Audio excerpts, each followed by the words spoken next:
तो hello welcome guys, मैं सगानी आपका हमारे चैनल से इन्वेस्टमेंट्स पे हरी सोच करता हूँ। ठीक है, तो जो आज का हमारा वीडियो होने वाला है वो होने वाला है जैसा मीन्स हमने एक बार जो हमारे वॉरेन बफेट के रेटर की जो सीरीज चल रही थी उसमें हमने आपको बताया था कि वॉरेन बफेट जी बता रहे थे, वहाँ पे बात कर रहे थे। वह कहते हैं कि जो हमारी बैलेंस शीट है वहाँ पे जो एसेट और लायबिलिटी है उसकी मैच्योरिटी सेम होनी चाहिए, मीन्स मैच करनी चाहिए। अगर मैच नहीं करती तो हमारी कंपनी के लिए बहुत बड़ी प्रॉब्लम होती है। ठीक है, तो जो आज का जो वीडियो होने वाला है उसमें मैं आपको बताने वाला हूँ कि आप कैसे चेक कर सकते हो कि आप जिस कंपनी में इन्वेस्टमेंट करने वाले हो या फिर आप करने के बारे में सोच रहे हो उसकी जो बैलेंस शीट की जो एसेट और लायबिलिटी है उसकी जो मैच्योरिटी है वो सेम है या फिर अलग अलग है। ठीक है, सो ये वीडियो बेसिकली दो पार्ट में होने वाला है। जो पहला पार्ट होने वाला है उसमें मैं आपको बेसिकली पूरी तरीके से जो उसका लॉजिक है, उसके पीछे का लॉजिक है वो मीन्स वो सेम क्यों होना चाहिए, मैच्योरिटी सेम क्यों होना चाहिए वो बताने वाला हूँ। और जो इसका नेक्स्ट पार्ट होने वाला है उसमें मैं आपको लाइव डेमो बताने वाला हूँ, मीन्स किसी एक कंपनी की जो बैलेंस शीट है उसकी एसेट और लायबिलिटी की मैच्योरिटी में मैच कर दिखाने वाला हूँ। ठीक है, सो चालू करते हैं आज का अपना वीडियो। लेकिन उसके पहले अगर आपने हमारे चैनल को सब्सक्राइब नहीं किया तो प्लीज़ सब्सक्राइब कर दीजिएगा, बाजू में बेल आइकन उसको भी दबा दीजिएगा ताकि मेरे चैनल पर कोई भी नई वीडियो आएगी उसका नोटिफिकेशन सबसे पहले आपके पास आएगी। और ये वीडियो बेसिकली मेरे हिसाब से थोड़ा बोरिंग होने वाला है, थोड़ा मीन्स कंटाला आएगा आपको, लेकिन आपको ये वीडियो प्लीज़ देखना ही पड़ेगा क्योंकि मीन्स अगर आपकी कंपनी में ये चीज़ नहीं होती, मीन्स आपकी जो कंपनी है उसकी जो बैलेंस शीट है उसमें एसेट और लायबिलिटी की जो मैच्योरिटी है वो मैच नहीं करती तो ये बहुत बड़ी प्रॉब्लम हो जाती है। ठीक है, सो मीन्स इससे आपकी जो कंपनी है वो बैंकरप्ट हो सकती है। मीन्स जैसे अनिल धीरूभाई अंबानी ग्रुप की जो कंपनी थी उन कंपनियों के साथ जो हुआ था वैसा आपकी कंपनी के साथ भी हो सकता है। ठीक है, सो आपको प्लीज़ ये वीडियो देखना ही पड़ेगा। मीन्स मैं आपको रिक्वेस्ट करता हूँ कि मीन्स आप 10 मिनट में थोड़ा खाना कम खाना, मीन्स नहाना थोड़ा कम, लेकिन ये 10 मिनट का वीडियो या फिर 10 या 15 मिनट जो भी होगा मीन्स ये वीडियो प्लीज़ पूरा देख लेना। ठीक है, सो चालू करते हैं। ठीक है, सर जो बैलेंस शीट होती है उसमें दो चीज़ें होती है, एक होती है एसेट और एक होता है लायबिलिटी। ठीक है, सो एसेट क्या होता है? एसेट यानी बेसिकली फंड का यूज़ और बेसिकली जो लायबिलिटी होता है वो होता है फंड का सोर्स। ठीक है, सो ये जो लायबिलिटी होता है वो क्या बताती है? लायबिलिटी यानी बेसिकली आपको पैसा कहाँ से आता है। ठीक है, सो अगर आप मेरी समझिए मेरी खुद की कंपनी है और मेरे पास 500 रुपया लायबिलिटी है और बेसिकली 500 रुपया मैंने बैंक से उठाया है। सो जो लायबिलिटी है वो बैंक के लोन्स में बताएगी मेरी लायबिलिटी, यानी जो लायबिलिटी है मेरी वो ये बता रही है कि सोर्सेस ऑफ फंड कहाँ से आया, यानी पैसा कहाँ से आया। जैसा मेरा पैसा बैंक में से आया, ठीक है, सो अब ये जो बैंक में से पैसा आया है वो मैंने लोन से लिया है। सो बेसिकली लायबिलिटी के नीचे दिखा रहेगा बैंक लोन और वहाँ पे 500 रुपया दिखा रहेगा। ठीक है, और ये जो एसेट होता है, एसेट क्या होता है? एसेट ये बताता है कि जो पैसा मेरी कंपनी में आया है वो मैंने कहाँ पे इस्तेमाल किया है। ठीक है, सो ये 500 रुपये का इस्तेमाल मैं भी शेयर खरीदने का कर सकता हूँ या फिर ज़मीन खरीदने का कर सकता हूँ। सो वहाँ पे एसेट के नीचे दिखा रहेगा कि परचेस ऑफ प्रॉपर्टी 500 रुपीज़। ठीक है, सो जो लायबिलिटी होती है वो मेरा सोर्स ऑफ फंड बताता है, यानी पैसा कहाँ से आया, और जो एसेट होता है वो बेसिकली मेरा यूज़ ऑफ फंड बताता है कि ये पैसा जहाँ से मीन्स जो लायबिलिटी से जो पैसा आया वो कहाँ पे इस्तेमाल हुआ। ठीक है, सो आपको सबसे पहले ये चीज़ क्लियर करनी है कि एसेट क्या होता है, लायबिलिटी क्या होता है और बेसिकली उनका यूजेस क्या होते हैं। ठीक है, सो आपको बेसिकली सबसे पहले ये चीज़ क्लियर करनी है। अगर आपको ये चीज़ क्लियर नहीं हुई सो वीडियो को रिवाइंड करें, थोड़ा सा वापस देख लेना, आपको ये चीज़ क्लियर होनी बहुत ज़रूरी है। ठीक है, जैसे हमने यहाँ पे अभी बात किया कि बैलेंस शीट में दो चीज़ें होती है, एक होता है एसेट, एक होता है लायबिलिटी। ठीक है, सो अभी एसेट और लायबिलिटी में भी दो चीज़ें होती है, एक होता है शॉर्ट टर्म, एक होता है लॉन्ग टर्म। ठीक है, सो मीन्स ये जो एसेट होता है यानी जो यूजेस ऑफ फंड होता है, यानी जो मेरी ज़मीन खरीदी मैंने वो या तो लॉन्ग टर्म के लिए खरीदी हो सकती है या फिर शॉर्ट टर्म के लिए खरीदी हो सकती है। ठीक है, सो शॉर्ट टर्म क्या होता है? शॉर्ट टर्म यानी बेसिकली मैंने कोई भी चीज़, यानी समझिए शॉर्ट टर्म एसेट क्या होता है? शॉर्ट टर्म एसेट यानी बेसिकली कोई भी एसेट जो मैंने 1 साल से कम के लिए खरीदा होता है उसको हम शॉर्ट टर्म एसेट बोलेंगे, और कोई भी एसेट जिसको मैंने 1 साल से ज़्यादा टाइम के लिए खरीदा होता है उसको हम लॉन्ग टर्म एसेट बोलेंगे।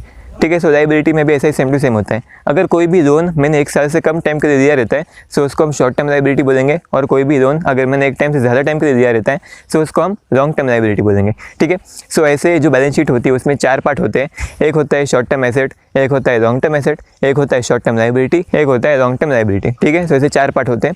सो वैसे ही बेसिकली जो एसेट और लायबिलिटी है दोनों में दो पार्ट आते हैं, यानी शॉर्ट टर्म और लॉन्ग टर्म और शॉर्ट टर्म और लॉन्ग टर्म। ठीक है, सो बेसिकली हमें इन्हीं चीज़ों का जो मैच्योरिटी है उसको मैच करना है। तो अब ये मैच्योरिटी क्या होता है? मैच्योरिटी यानी बेसिकली अगर हम एफडी की बात करेंगे सो एफडी में बहुत सारे मीन्स हमने सुना रहेगा कि एफडी में हमारे पापा बोल रहे होते कि जो मेरी एफडी है वो 6 साल में मैच्योर होने वाली है या फिर 5 साल में मैच्योर होने वाली है। सो वैसे ही ये जो एसेट्स और जो लायबिलिटी होती है उनकी भी मैच्योरिटी की डेट होती है। ठीक है, सो ये मैच्योरिटी की डेट होती है वो बेसिकली बैलेंस शीट में एकदम साफ साफ लिखी तो नहीं रहती, लेकिन हमें इतना पता है कि जो शॉर्ट टर्म एसेट है उनको शॉर्ट टर्म लायबिलिटी के साथ मैच होना पड़ेगा। यानी ऐसा पैसा जो हमने 12 महीने के लिए उधार लिया है, यानी समझिए मैंने 12 महीने के लिए या फिर मीन्स 12 महीने से कम टाइम के लिए यानी 1 साल से कम टाइम के लिए अगर मैंने 100 रुपया उधार लिया है सो मैं उससे ऐसा ही एसेट खरीद सकता हूँ, यानी बेसिकली ऐसी ज़मीन खरीद सकता हूँ जो मैं 12 महीने के अंदर बेचने वाला हूँ। ठीक है, नहीं तो अगर मैंने ऐसा नहीं किया यानी ज़मीन को मैंने 12 महीने से ज़्यादा टाइम के लिए रखा सो बेसिकली जो लोन है उसका पैसा मैं कैसे रीपे करूँगा। ठीक है, सो इसलिए जो मैच्योरिटी है वो बहुत ज़्यादा इंपॉर्टेंट होती है। ठीक है, सो ये जो चारों चीज़ें होती है जैसे मैंने आपको बताया short term asset, short term liability, long term asset, long term liability, ये चारों चीज़ों को मैच करके कुछ कुल मिला के 3 सिचुएशन बन सकती है। ठीक है, यानी मीन्स एक ज़्यादा हो सकता है, 3 कम हो सकते हैं, 3 ज़्यादा हो सकते हैं, 1 कम हो सकता है, फिर ऐसा कुछ हो सकता है। ऐसा कुल मिला के 3 सिचुएशन बन सकती है। ठीक है, सो हम यहाँ पे आपको बेसिकली 3 टाइप की कंपनी के बारे में बताएंगे जहाँ पे आप अपने इन्वेस्टमेंट कर सकते हो, और उन 3 में से सबसे अच्छा इन्वेस्टमेंट ऑप्शन कौन सा होगा। ठीक है, ठीक है, सो यहाँ पे जो सबसे पहला ऑप्शन है वो ये है कि जो आपका शॉर्ट टर्म एसेट है वो शॉर्ट टर्म लाइबिलिटी के इक्वल होता है, और जो लॉन्ग टर्म एसेट है वो लॉन्ग टर्म लाइबिलिटी के इक्वल होता है। यानी बेसिकली जो शॉर्ट टर्म एसेट और शॉर्ट टर्म लाइबिलिटी है वो दोनों इक्वल है, और जो लॉन्ग टर्म एसेट और लॉन्ग टर्म लाइबिलिटी है वो दोनों इक्वल है। यानी इसका मतलब ये कि समझ जाइए, मैंने 12 महीने से कम के पीरियड के लिए 100 रुपये का लोन दिया है, और वो जो 100 रुपये का लोन दिया है मैंने, जो 12 महीने से कम के पीरियड के लिए है, उससे मैंने ऐसे एसेट खरीदे जो बेसिकली मैं 12 महीने के अंदर अंदर बेचने वाला हूँ। ठीक है, सो जो पैसा आएगा उसको बेचने के बाद उससे मैं लोन रिपे कर दूंगा, और जो मैंने 1 साल से ज़्यादा के लिए जो लोन दिया है उससे मैंने ऐसे एसेट खरीदे जिसको मैं 1 साल के बाद बेचने वाला हूँ, जिससे जो अगर मैं 1 साल के बाद उस पैसे से वो जो चीज़ें हैं, जो एसेट दिया है मैंने, वो अगर मैं बेच दूंगा तो बेसिकली वो लोन में रिपे कर दूंगा। ठीक है, सो ये जो कंडीशन है ये हमें मंजूर है। ठीक है, तो यहाँ पे कोई भी प्रॉब्लम नहीं होती। जो मैंने जो शॉर्ट टर्म का जो पैसा है वो, यानी जो बेसिकली शॉर्ट टर्म मैंने जो लोन दिए उससे मैं शॉर्ट टर्म का एसेट खरीदता हूँ, यानी मैंने बेसिकली उन पैसों को शॉर्ट टर्म का इस्तेमाल किया है, और जो लॉन्ग टर्म का पैसा मैंने दिया है उसको मैंने लॉन्ग टर्म का इस्तेमाल किया है। सो ये बिल्कुल बराबर है। ठीक है, मीन्स ऐसा करना बराबर है, हम ऐसी कंपनी में इन्वेस्टमेंट कर सकते हैं। सो ये फर्स्ट केस हो गया। ऐसा क्यों करना चाहिए, मीन्स हम यहाँ पे इन्वेस्टमेंट क्यों कर सकते हैं? ऐसा इसलिए क्योंकि अगर समझ जाए कभी भी इसको कुछ भी प्रॉब्लम हुई, यानी जो शॉर्ट टर्म लोन है उसको पे करना पड़ा, तो बेसिकली ये जो शॉर्ट टर्म एसेट दिए थे उसको बेच सकती है और वापस से रीपे कर देगी। लॉन्ग टर्म में प्रॉब्लम हुआ तो लॉन्ग टर्म एसेट को बेच के ये वहाँ पे रीपे कर देगी, जिसकी वजह से प्रॉब्लम नहीं होगा। ठीक है, सो ये तो हो गया फर्स्ट केस। सो जो फर्स्ट केस है वो हमें चलेगा, मंजूर है हमें। सो अगर किसी भी कंपनी का जो शॉर्ट टर्म एसेट है वो शॉर्ट टर्म लाइबिलिटी के इक्वल होता है, और जो लॉन्ग टर्म एसेट है वो लॉन्ग टर्म लाइबिलिटी के इक्वल होता है, सो हमें मंजूर है। ठीक है, सो भी चलते दूसरे केस की तरफ। सो जो दूसरा केस है उसमें क्या होता है, जो दूसरा केस है उसमें जो शॉर्ट टर्म एसेट है वो बेसिकली शॉर्ट टर्म लाइबिलिटी से ज़्यादा है, और जो लॉन्ग टर्म एसेट है वो लॉन्ग टर्म लाइबिलिटी से कम है। ठीक है, यानी बेसिकली यहाँ पे एकदम मिक्स मैच हो चुका है, यानी जो एसेट है हमारा शॉर्ट टर्म का वो ज़्यादा है, जो लाइबिलिटी है वो कम है। यानी मैंने 12 महीने से कम समय के लिए सिर्फ 100 रुपये का लोन लिया है, लेकिन 12 महीने से कम टाइम के लिए जो एसेट में रखने वाला हूँ, यानी 12 महीने के अंदर अंदर मैं जिस एसेट को बेचने वाला हूँ उसका अमाउंट समझिए 200 रुपये, यानी 100 रुपये का लोन देना है, लेकिन मेरे पास 200 रुपये का एसेट है। तो बेसिकली मैं 200 अगर समझ जाए मुझे शॉर्ट टर्म में कुछ प्रॉब्लम आती है, या लोन का कुछ प्रॉब्लम होता है, या फिर जो लोन का पेमेंट करने का टाइम आता है, तो बेसिकली मेरे पास 200 रुपये का जो एसेट है वो पड़ा हुआ है, सो उसको मैं बेच सकता हूँ। ठीक है, और यहाँ पे अगर आप मेरे से पूछोगे कि जो मेरे शॉर्ट टर्म की जो लाइबिलिटी है वो 100 रुपये की है, और उससे मैंने 200 रुपये का एसेट कैसे खरीदे, बेसिकली मैं 100 रुपये का जो सोर्स ऑफ फंड है, यानी जो 100 रुपये मैंने दिया और उससे 200 रुपये का एसेट कैसे खरीदे।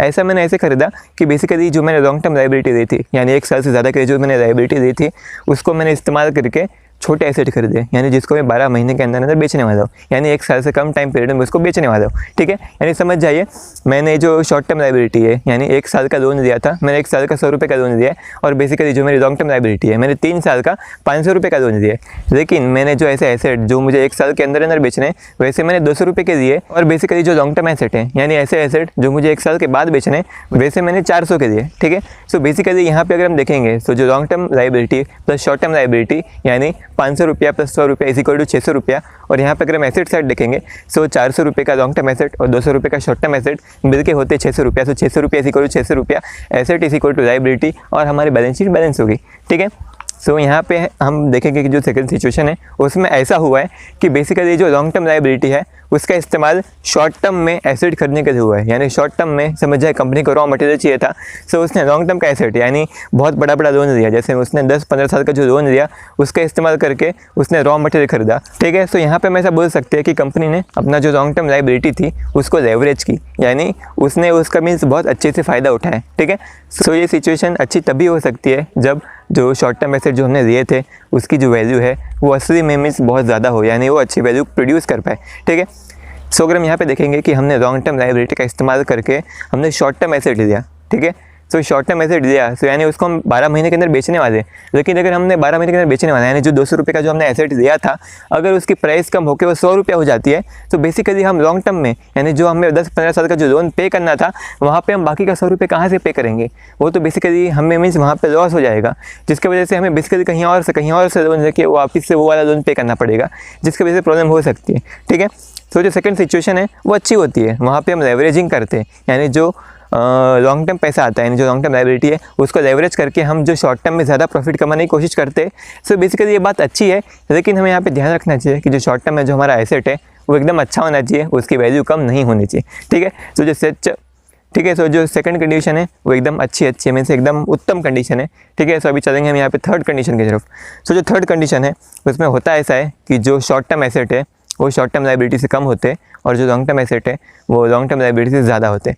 सो यहाँ पे क्या किया, तो यहाँ पे हुआ ऐसा कि जो हमारी शॉर्ट टर्म की लाइबिलिटी थी वो थी 200 रुपये की और जो शॉर्ट टर्म के एसेट थे वो थे 100 रुपये के, और बेसिकली जो हमारी लॉन्ग टर्म की लाइबिलिटी थी वो थी 500 रुपये की, लेकिन जो हमारे लॉन्ग टर्म के एसेट थे वो से 600 रुपये के, ठीक है। यहाँ पे बेसिकली हमने 500 रुपये का लॉन्ग टर्म लाइबिलिटी दिया, 200 रुपये का बेसिकली हमने यहाँ पे शॉर्ट टर्म लाइबिलिटी दिया, यानी बेसिकली 700 रुपये की लाइबिलिटी हो गई, और जो एसेट है वो बेसिकली हमने 600 रुपये का लॉन्ग टर्म एसेट दिया और 100 रुपये के हमने शॉर्ट टर्म एसेट दिए, यानी 600 + 100 700 हो गए। सो 700 बैलेंस हो गया हमारा बैलेंस शीट। लेकिन ये जो थर्ड कंडीशन है उसमें प्रॉब्लम ये होती है कि हमने बेसिकली जो शॉर्ट टर्म लोन है वो हमने 200 का लिया है, लेकिन जो हमारे शॉर्ट टर्म एसेट है वो सिर्फ 100 रुपये के है। सो अगर हमें जो शॉर्ट टर्म लोन है उसको अगर हमें पेमेंट करने की बारी आती है तभी हमारे पास सिर्फ 100 रुपये का एसेट है। सो अगर हम उस एसेट को बेच देंगे, यानी पूरा एसेट बेच देंगे, फिर भी हमारे पास सिर्फ 100 रुपये आएगा। सो उससे जो आधा लोन है उसकी ही भरपाई होगी, बाकी का जो 100 रुपये है उसकी भरपाई हम कहाँ से करेंगे। उसके लिए हमें जो हमारा लॉन्ग टर्म एसेट है, यानी जो हमारी ज़मीन है, हमारे जो प्लांट है और बाकी सब जो बैंक की FD है, वो सब चीज़ें हमें बेचनी पड़ेगी, जिसके वजह से जो लॉन्ग टर्म एसेट है वो कम हो जाएंगे, यानी बेसिकली हमारी जो कंपनी है वो बैंकरप्ट होने के कगार पे आ सकती है, ठीक है। सो अनिल धीरूभाई जो अंबानी ग्रुप था, यानी जो रिलायंस पूरा ग्रुप था अनिल धीरूभाई अंबानी का, उसमें प्रॉब्लम यही थी, उसमें जो एसेट थी उसकी मेजोरिटी थोड़ी ऊपर नीचे थी, जिसकी वजह से पूरी प्रॉब्लम हो गई।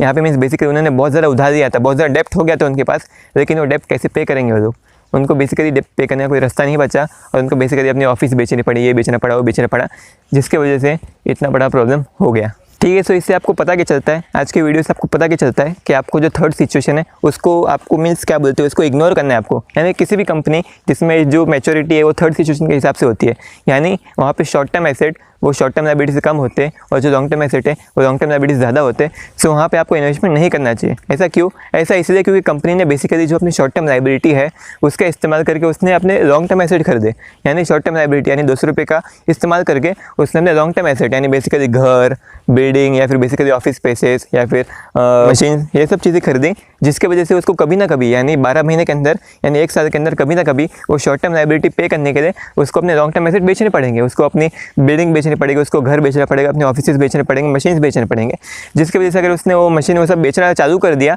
जिसके वजह से मीन्स जो मशीन है जो बिल्डिंग है वो सबकी कीमत कम होने वाली है, जिसकी वजह से अगर उसको 100 रुपये चाहिए, 100 रुपये खरीदने के लिए उसको तकरीबन 120 रुपये का जो एसेट है वो बेचना पड़ेगा, क्योंकि उसकी वैल्यू कम हो जाती है, उसकी वैल्यू डिप्रिशिएट होती है, ठीक है, जिसकी वजह से उसको नुकसान ही नुकसान होगा, ठीक है।